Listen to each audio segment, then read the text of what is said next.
দেৱ সৃষ্টিকৰ মহাদেৱে জনাইছো প্ৰণাম। প্ৰভুপতি আমিও প্ৰতি অভিবাদন জনাইছো সাদৰে। কওক সুলপানী, কিবা হেতু হ'ল আজি তব আগমন? আছে প্ৰয়োজন। শুন প্ৰজাপতি, মন মোৰ অশান্ত অতীতে প্ৰভু নাৰায়ণৰে দৰ্শনৰ হেতু আকুল পৰাণে মোৰ বাৰে বাৰে তাকেই কৰিছে কামনা।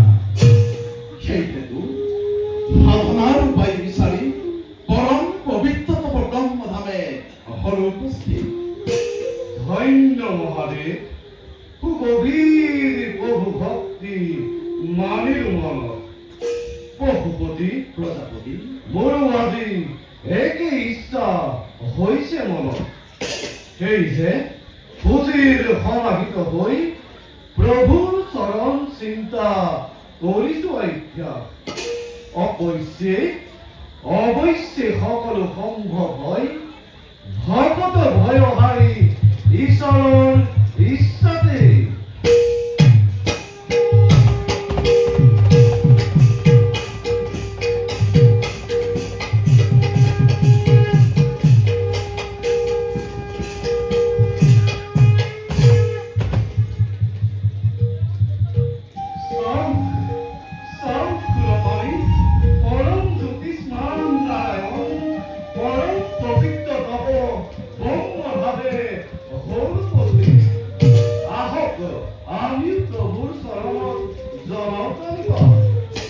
সঁচা কথা, মোহন মূৰ্তি পৰিপূৰ্ণ ব্ৰহ্মক সাক্ষাৎতেই পালো দৰ্শন।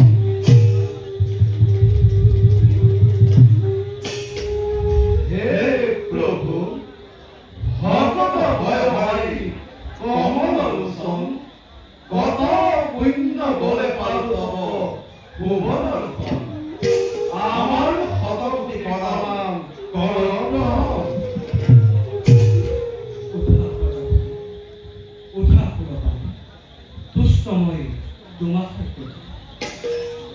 প্ৰভু, কিবা হেতু হ'ল আবিৰ্ভাৱ, কিবা কাৰ্য কৰিম সাধন। প্ৰভু, শুনা প্ৰভুপতি। প্ৰভু, দেৱতাৰ শ্ৰীবৃদ্ধি আৰু দুৰ্জন দানৱৰ দমনৰ হেতু ক্ষীৰ সমুদ্ৰ মন্থে তেজস্ক্ৰিয় অমৃতৰ ভাণ্ড আমি কৰিলো উদ্ধাৰ। বৰ্তমান অৱশিষ্ট অমৃতৰ ভাণ্ডাৰ গাক্ষিত অমৰাৱতীৰ বেয়ালৈ নন্দন কৰিলো। কিন্তু ত্ৰস্ত আজি দেও পুৰন্দৰ অমৃত পানে বঞ্চিত ক্ষুব্ধ উন্মত্ত অসুৰৰ ভয়।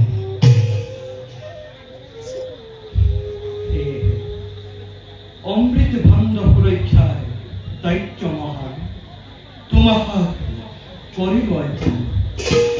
চাবা প্ৰভু, যক্ষ ৰক্ষ কিন্নৰ মানবে চলে বলে অমৃত অমৰ ভক্তি নকৰে হৰণ। এই মোৰ নিবেদন জনাৰ বিশেষ। প্ৰভু, সৃষ্টিকৰ তজু আজ্ঞা প্ৰাণান্তে কৰিম পালন। প্ৰভু, থাকোতেই ফুলপানী দেৱতী নয়ন কোনো চিন্তা নামিব মনতে। সাক্ষাৎ সংহাৰে মূৰ্তি ধৰি প্ৰণয়ৰ তাহানাৰ জনাই শিখন যত মন কাল হৈলি নিমিলি পতামৈ কৰিম নিপাতে। ধন্য ফুলপানী, ধন্য প্ৰজাপতি। প্ৰভু, পৰম আশস্ত আমি মানিলো মনত ৰাখিব।